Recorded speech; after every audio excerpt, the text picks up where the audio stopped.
കേരള കോൺഗ്രസിലുണ്ടായ പ്രതിസന്ധിയിൽ കരുതലോടെ ഇടപെടാൻ യുഡിഎഫ് തീരുമാനം. ഒരു പാർട്ടിയുടെ ആഭ്യന്തര പ്രശ്നത്തിൽ നേരിട്ട് ഇടപെടുന്നത് പ്രശ്നം സങ്കീർണമാകുമെന്ന് നേതൃത്വം വിലയിരുത്തുന്നു. മാണിയുമായും പി.ജെ. ജോസഫുമായും നേതാക്കൾ അനൌദ്യോഗിക ചർച്ചകൾ നടത്തുന്നുണ്ട്.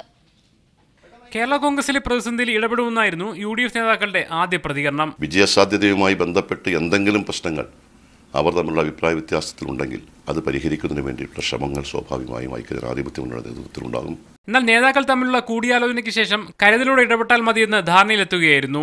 ജോസഫ് വിഭാഗവുമായി പെട്ടെന്ന് യുഡിഎഫ് നേതൃത്വം ചർച്ച നടത്തുന്നത് മാണി വിഭാഗത്തെ പ്രകോപിപ്പിക്കും, തെറ്റായ കീഴ്വഴക്കം സൃഷ്ടിക്കുകയും ചെയ്യും. എന്നാൽ ഇരുവിഭാഗവുമായി ആശയവിനിമയം തുടർന്ന് പ്രശ്നപരിഹാരത്തിലുള്ള ശ്രമമാണ് യുഡിഎഫ് നടത്തുന്നത്. ഒരു പാർട്ടിയുടെ ആഭ്യന്തര കാര്യങ്ങളിൽ ഉള്ള അവരുടെ പ്രശ്നങ്ങൾ അവർ തന്നെ പരിഹരിക്കാനുള്ളതാണ് ഏറ്റവും ആദ്യം ചെയ്യേണ്ടത്. അത് പരിഹരിക്കപ്പെടണം എന്നാണ് ഞങ്ങളുടെ ആഗ്രഹം. ഇതിപ്പോൾ തൽക്കാലം അവർ തന്നെ പരിഹരിക്കേണ്ട വിഷയമാണ്, ഞങ്ങൾ പ്രതികരിക്കേണ്ട വിഷയമല്ല. സീറ്റ് തോമസ് ചാഴിക്കാടനാണെന്ന് മാണി പ്രഖ്യാപിച്ച സാഹചര്യത്തിൽ സീറ്റ് മാറ്റത്തിനുള്ള സാധ്യത യുഡിഎഫ് നേതാക്കൾ കാണുന്നില്ല. ജോസഫ് വിഭാഗത്തെ ചർച്ചകളിലൂടെ അനുനയിപ്പിച്ച് നിർത്താനുള്ള ശ്രമങ്ങളാണ് ഇപ്പോൾ യുഡിഎഫ് നേതാക്കൾ നടത്തുന്നത്. കാര്യങ്ങൾ കൈവിടുന്ന ഘട്ടമെത്തിയാൽ ഔദ്യോഗികമായി ചർച്ച നടത്താനും തീരുമാനിച്ചിട്ടുണ്ട്. വിവിധ ബ്യൂറോകൾക്കൊപ്പം മീഡിയ 1 തിരുവനന്തപുരം.